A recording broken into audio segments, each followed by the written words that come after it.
Psalm 37, verse 3 lang, and we'll look at some other verses later. Psalm 37, verse 3, trust in the Lord and do good. So shalt thou dwell in the land, and verily thou shalt be fed. Salig sa Ginoo og pagbuha og maayo, aron ikaw mupuyo sa yuta, og sa pagkatinuod ikaw mapakaon. Or we could say pakaonon. Can I say pakaonon? That's more definite. Mapakaon sounds like naichansa, but the English is very clear. Thou shalt be fed, just like shall be saved. It's very sure. So my message tonight is that last phrase, verily, thou shalt be fed. Sa pagkatinuod ikaw mapakaon.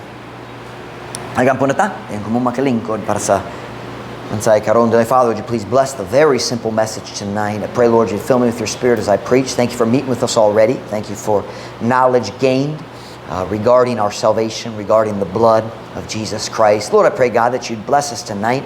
Pray, Lord, you'd fill me with your Spirit as I preach for a few minutes on this topic. Please, God, increase our faith. Grow us, Lord. We love you. Pray in Jesus' name. Amen. Pwede ko mo maglingkod. Ang kamatuoran ni ining amubok nga bersikulo, simple kaayo. Are you ready? Buhata ka na nga maayo sa pananaw sa Diyos, o siya mo atiman sa imong mga panginahanglan. It really is that simple. The Christian life really is that simple. Kana manggod ang pagkasimple sa Kristohanong kinabuhi. Buhata ka na nga maayo sa pananaw sa Diyos. That's what it means. Trust in the Lord and do good. Not good in your eyes. Kung kita magbuhat niya nga maayo sa tong kaugalingong mata, we arrive at a situation like we read in the book of Judges. Chaos, kaguliang. That's not talking about what we think it's right. It's about what He thinks is right. Buhata ka na nga maayo sa pananaw sa Diyos, o siya muatiman sa imong panginahanglan. Kini mga kamatuoran nga atong nakit-an diya sa pinakasikat nga bersikulo sa libro sa Mateo, Matthew 6:33. Let's look at it. You probably know it. In my opinion, it's probably the most famous verse in Matthew. Maybe not. Maybe Matthew 4:19, follow me, I will make you fishers of men, basin masikat. But Matthew chapter 6 verse 33 sa inyong Biblia karon. Let's read the verse. Same, different words, same truth. Matthew chapter 6 verse 33. Kunana sa amen. But seek ye first the kingdom of God and His righteousness, and all these things shall be added unto you. Apan pangitaan ninyo pag-una ang gingharian sa Dios o ang iyang pagkamatarong ug tanan niining mga butanga idugang nganha kaninyo. Unsay passport niini? Unha ang gingharian sa Dios. Og tanan niining mga butanga idugang nganha kaninyo. O sa ato pa, buhata ka na nga maayo diha sa pananaw sa Diyos, o siya muatiman sa imong mga panginahanglan. Same, different words, same truth. Makita na to, kini nga kamatuoran, lukop sa tibok Biblia. Ang yabi sa tanang tinuod nga kauswagan nining kinabuhiya, mao ang pagbuha niya nga maayo sa iyang pananaw. Pero, naay problema. Ang iyang paagi sa hunahuna, lahi gayud sa atwa. Nga naman dalita, maghimo niya nga maayo sa iyang pananaw. Kayang iyang tinanawan, his perspective, ang iyang hunahuna, lahi gayud sa atwa. Kana nga maayo sa iyang pananaw, lahi gayud niya nga maayo sa atong pananaw. Turn with me to the book of Isaiah. Isaiah chapter 55. This is another chapter I memorized. I can't remember when. I think I memorized that in America before we ever went to the field, di ba, Ruth? I think nag-memorize ko niya dito sa Gary. Basin. Isaiah chapter 55. Magsugod ta sa verse 6. I love Isaiah 55. You'll learn something. Any chapter that you memorize, you will love that chapter for the rest of your life.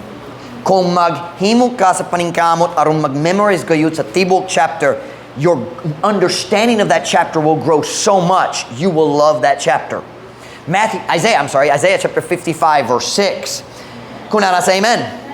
Seek ye the Lord while he may be found. This verse is often used for salvation, but God wasn't talking to the lost here. He was talking to his own people. So kini nga verse, dali ka bayin sa kaluwasan. Pwede mag-apply ta sa kaluwasan, pero dali ka na ang context. Seek ye the Lord while he may be found. Call ye upon him while he is near.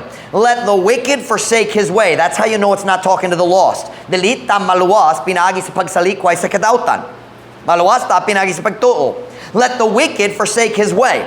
That means, usahay ang taong naluwas dautan. Diba?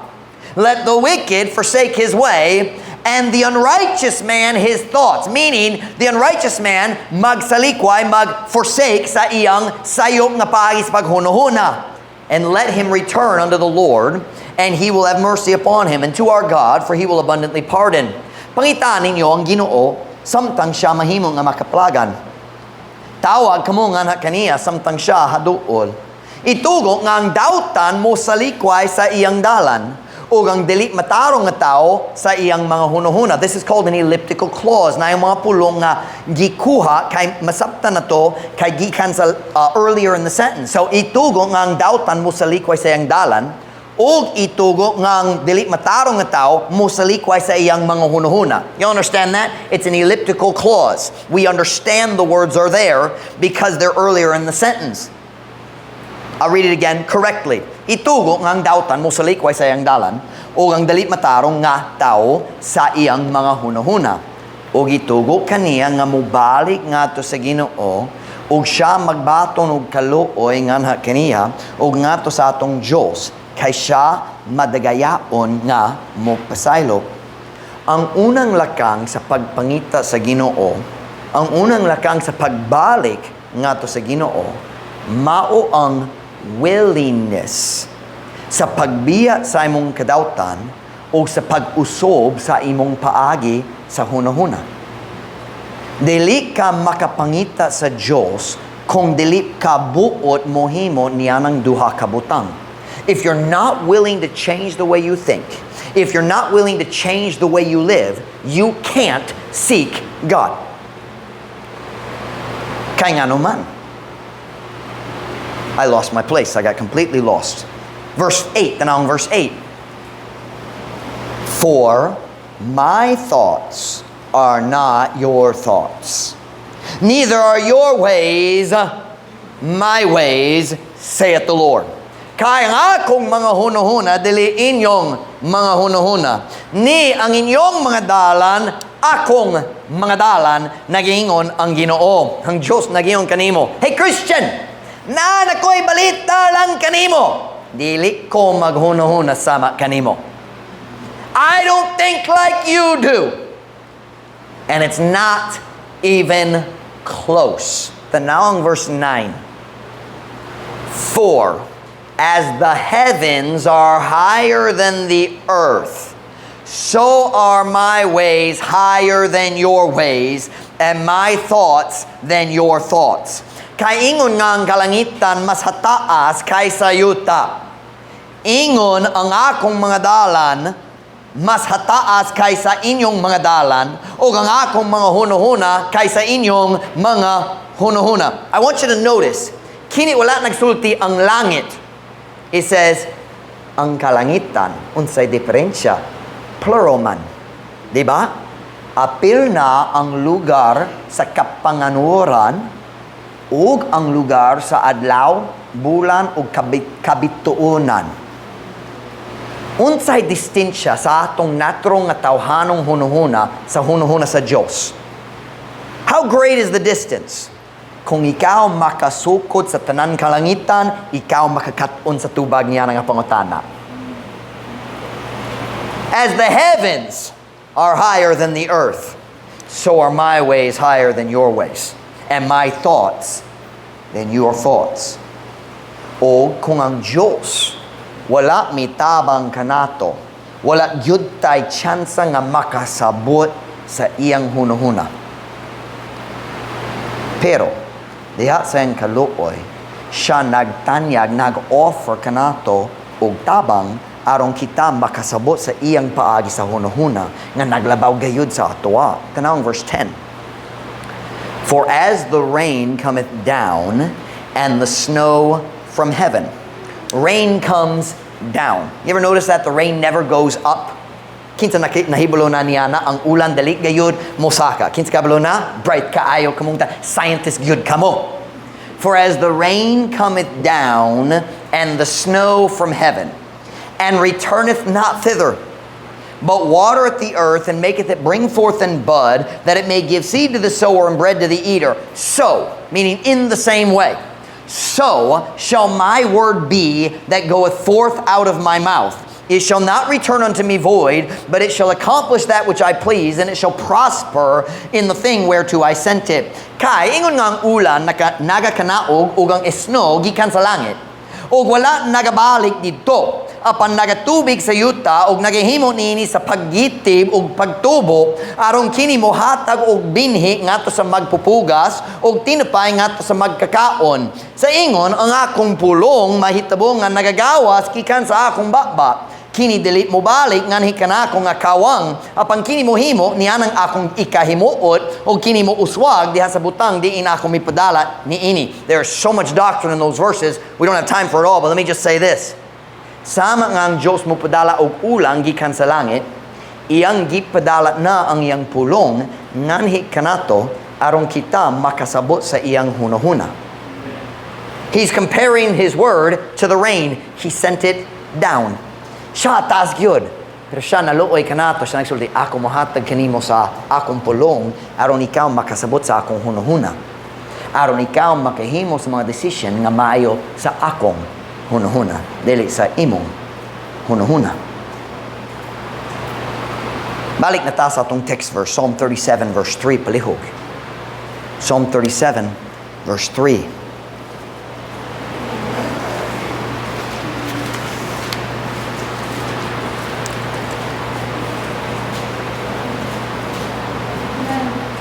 Psalm 37 verse 3.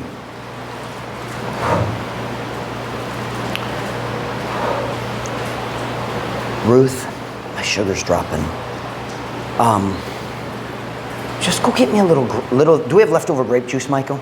Napa ang grape juice na bilin? Brother Michael na lang. Si Brother Michael na lang. Kabalo siya sa. Just get me a little bit. I think a little bit of sugar will give me the lift I need. I can finish the sermon. I don't think I need to eat. I just need a little bit of sugar. Psalm 37 verse 3. Trust in the Lord and do good. So shalt thou dwell in the land, and verily thou shalt be fed. Salig sa Ginoo pagbuha og maayo. Aron ikaw mupuyo sa yuta og sa pagkatinuod ikaw mapakaon.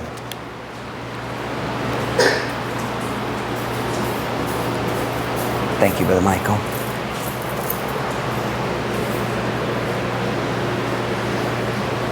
Nakurog yun akong gamot.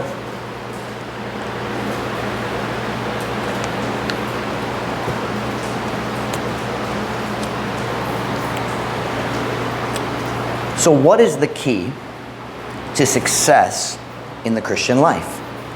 Buhata ka na nga maayo sa iyang pananaw. Kining basahon na, mopakita ka nato kung unsa ang maayo sa iyang pananaw. The book is how we know. He gave us a book. He didn't give us a movie. He didn't give us a YouTube video. He gave us a book. Kung gikuptan nimo ang pulong sa Dios diha sa imong kamot, nabatunan nimo ang tanan nga imong gikinahanglan aron maghimo sa mayong mga decision. Kay ang Biblia nagingon ang balaod sa Ginoo hingpit. Walay kulang. Kung if you have the Word of God, you have everything you need. Ang tanan tubag sa tanan nimong mga pangutana, nadere. Ang tanan kasulbaran sa tanan nimong mga problema, nadere. Dugang pa ang Diyos mihatag na kanimo og simbahan diin mapakaon ka sa pulong sa Diyos ikatulo sa matag semana. You have what you need.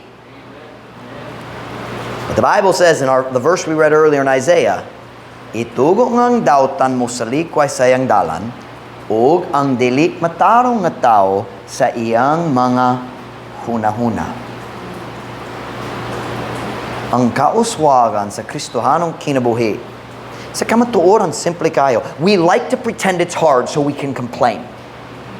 Magkaroning nun ta nga, komplikado kayo ang plano sa Diyos. Aron makabaso ta sa uban. Pero sa kamatuoran, simple kayo. Here's all you have to do. You ready? Pagkaton sa hunuhuna sa Diyos. Dayon usba ang imong hunuhuna aron mo uyon sa iyaha. That's it.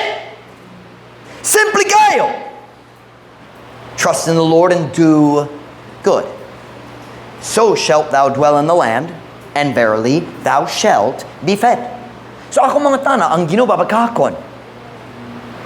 Pero naidagang tao, pastor, nagalagit ko sa Ginoo, pero ang Diyos wala nagatiman sa akong kinahanglan. Well, there's several possibilities there. One, basin siya nagatiman sa panginahanglan, pero ikaw naggamit para sa lain katuyuan. Or, basin, wala ka kabaloon sa imong tinod kinahanglan. O pinaka-common, na nagpili-pili ka unsay bahin sa Biblia imong sundon. Oh, ako ganahan niya di ko ganahan niya na. Oh, kanindon, yun ka na. Dili ka na. Diba?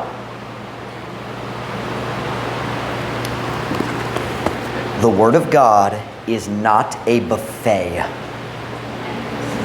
Ganahan ko sa mga buffet. Kinsa ganahan sa mga buffet? Kaya nga naman ganahan sa buffet. Number one, all you can eat. Diba? Mas nindot pa kung nailain mo bayad. Amen? Mas lami, basta lang libre. Ganahan ta sa buffet kay makakaon ka. Can I say, kutob sa imong mahimo? Can I say that? Mugawas ka sa buffet. Sobra kayo akong gikaon pero lamig yun. Mubalik ko ugma. Ganan ta sa buffet kay walay limitado. Pero ganan put ta sa buffet kay makapili-pili. Salad? Ayaw na lang. Mas lami ang dessert dire. Halo-halo lang para na ako. Diba? Ang Biblia dili buffet. Ang Biblia take it or leave it. It's a package. God says, follow the book.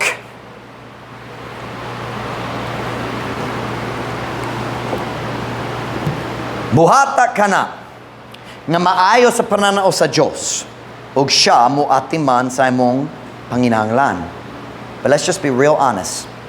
Bisan kita nga naluwas dugay na, maglusod yapon ta ni ana. Diba? Kaya nga naman. Nga naman, nga lusod kaayo lang kanato nga musunod sa klarong kasuguan sa Diyos. Bisan kita nagato sa Biblia, o ang Biblia nagingon, kanamayo para nimo. Why do we struggle? Ang tubag ana sa atong teksto sa Psalm 37. Look at it. Unsay unang pulong sa Psalm 37:3. Trust. Trust in the Lord and do good. So shalt thou dwell in the land, verily thou shalt be fed. Salig sa Ginoo o pagbuha o maayo. Why don't we do what is right in God's sight? It's very simple. We just don't really trust Him. Nganong delita mo himo niya nga maayo sa iyang pananaw. Wala lang ta nagsalig gayud kaniya. It's very simple. We're scared. Nahadlok ta. Kung musunod ko sa iyang kabubuton, pasindali siya mo atiman sa akong panginahanglan. Kabalo ko siyang saad, pero nagduda pa ko kay wala pa ko naka-experience niya na. Diba? Fear. Fear. We allow fear to make our decisions instead of faith. We walk by faith sometimes. Maglakaw ta, pinagi sa pagtuo, basta lang ang sugo nag-uyon sa atong hunuhuna. But I ask, kung ang sugo mag-uyon sa imong hunuhuna, asa man ang pagtuo? Wala ra. Wala ra. You don't need faith if you can see it with your eyes.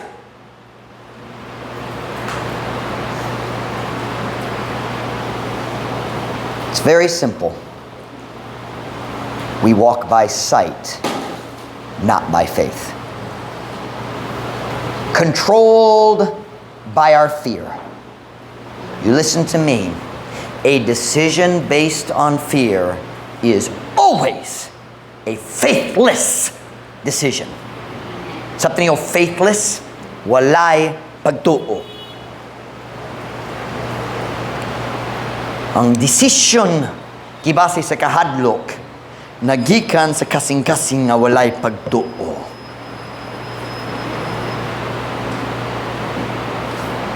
Kanang kung magprangka ninyo, hapit na ko na human sa message. We're about done. Nasakitan ko lang sa uban ninyo. Kayang maorang pagsulay, ang maorang test sa Ginoo, balik-balik nagdanga sa imong kinabuhi, o balik-balik maghimo ka sa maorang decision nga gibase sa kahadlok. Over and over, you make the decision based on fear, not faith. And guess what?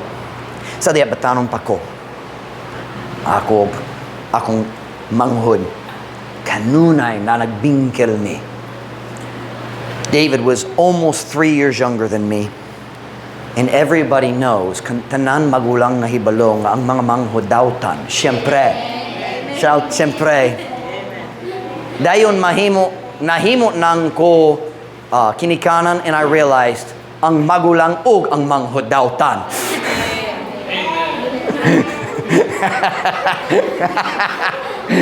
Og sila sa katunga pod.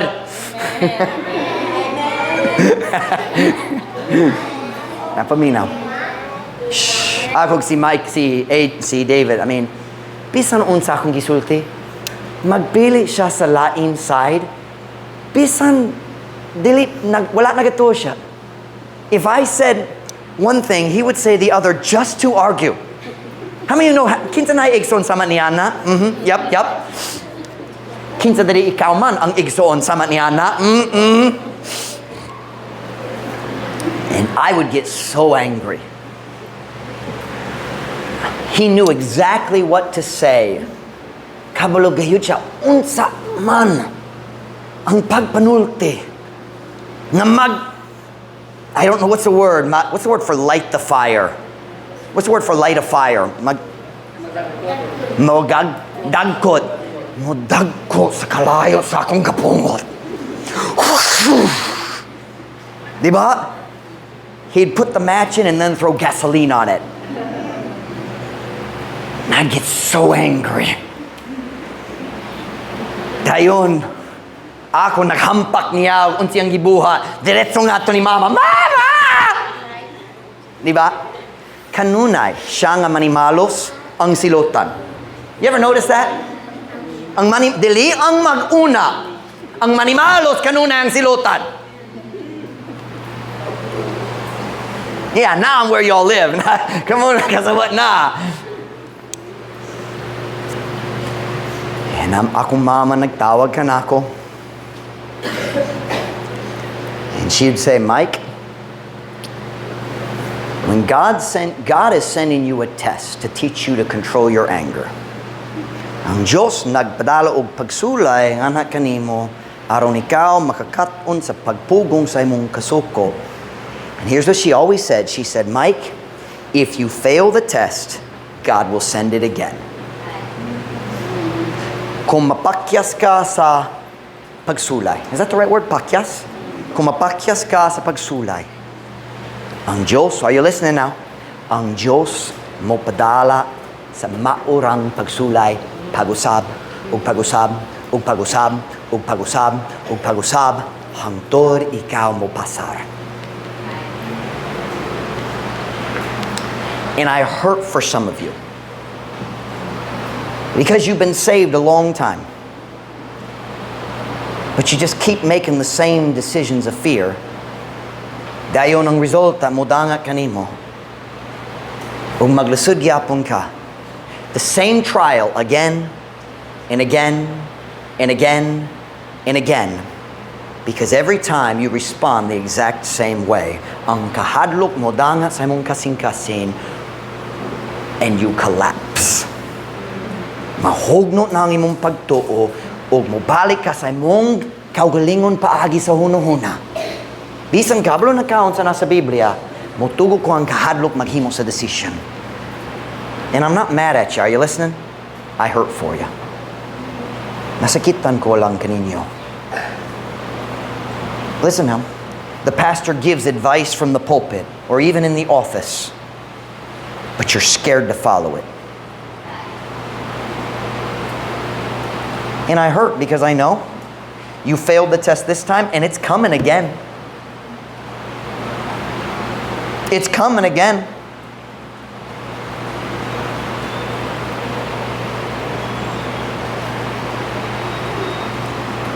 Masakitan ko lang ninyo tungod ako nahibalo sa kamatuoran. Ang imong kahimtang dili mausob hangtod ka mo buntog sa imong kahadlok ug maghimo sa mga decision pinaagi sa pagtuo. So I have a simple question for you tonight. Look at your pastor. Unsa man ang pagsulay nga ang Diyos balik-balik nagpadala kanimo? And what have you changed in the way you face it? Unsay mong giusob diha sa paagi nga ikaw mag-atubang niya nga pagsulay? Wala ra. That's the problem. Ang imong kahadlok nagpugong kanimo gikan sa paghimo sa saktong decision nga gibase sa iyang hunahuna. What is that area that you're afraid? For some of you, it's tithing. Ang Diyos mo hatag nimo sa imong sweldo, ikaw maghunahuna. Kamayra, kung ako mo bahit sa akong tithe, unsaon na ko mag-atiman sa akong pamilya? Fear. Fear. Busa ikaw mangawa sa tithe nga iya sa Diyos. Ug diretso magduda, nga naman ang Diyos wala nagpanalangin ka nako. For some of you, it's tithing. You're scared. For some of you, it's proper apparel. Tarong nga pamiste. Nahadlok gayud ka nga mosuot sa pamiste diya sa eskwela o diya sa balay at tubangan sa silingan. Nahadlok gayud ka unsay ikasulti sa imong silingan, sa imong classmates, sa imong coworkers. You're scared. You're scared. Pastor, sila mo tawag na ko pastora. Oh, murag mamatay ka. I mean, really? What are you scared of? Oh, mamatay ko siya, nagkatawa. What is wrong with us Christians today? Diya sa panahon ni Jesus, sila gipakaon ngadto sa mga layon o kita mahadlok sa katawa. Maulaw ko. You should be embarrassed. You're a weak Christian.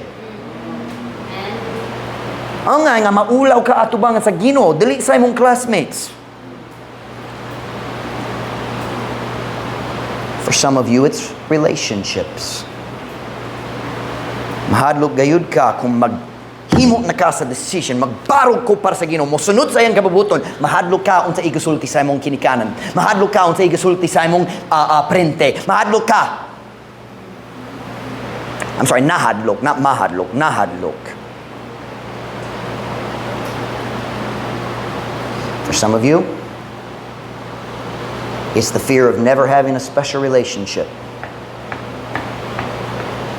Especially ang mga babae.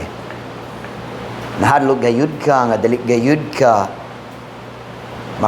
maka-angkon sa nindong a relasyon sa tao nga higugmaon nimo, siya mahigugma nimo. You're afraid you'll never get a chance. Are you listening? Fear. Kanamo rason kung ang lalaki sa eskwela mag-smile kanimo gamay, mong kasing-kasing matunaw diretso.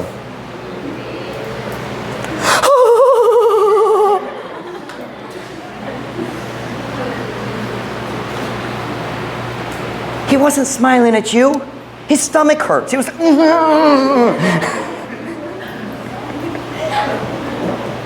nagkaon siya sa lechon baboy kahapon.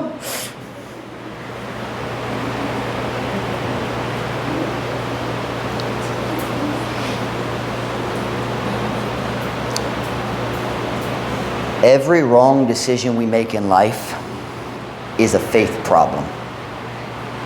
We just don't trust Him. Matag sayog nga decision nga himuon na to na ining kinabuhiya. Maong resulta sa kakulangon sa atong pagtuo. We walk by faith, not by mao ba? Trust in the Lord and do good. We don't do good because we don't trust Him. Watch now. Ang problema mo danga sa atong kinabuhi, ug magundang ta sa pagbasa sa Biblia, magundang ta sa pagampo, ug magkabalakara. Magundang ta sa tanan mga butang nga makapalig-on sa atong pagtuo diya sa panahon sa kalisod. Ug mabalakara. Amen. Amen. Diya sa panahon sa kalisod, dali mag-memorize sa scripture. Mag-post sa Facebook. Grabe kayo kung kayong karon. Unsa man day? Di ko ganun mo story ka ba niya na karon? Oh, pwede mag-direct message na ko.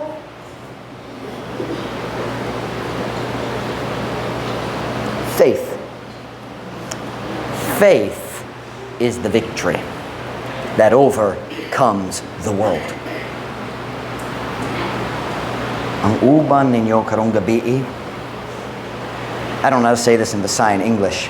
You are trapped in a cycle of fear. Sap niyo ang pulong, is that nalitag? Kayus nalitag? Nalitag ka diha sa usa ka paglibot-libot sa kahadlok. God wants to deliver you, but you have to step out on faith. So I ask you, unsay kinahanglan buhaton nimo? What area do you keep making the same decision based on faith? On fear. Ikaw kabalo. Ikaw kabalo. Paigo na. Every head bowed, every eye closed.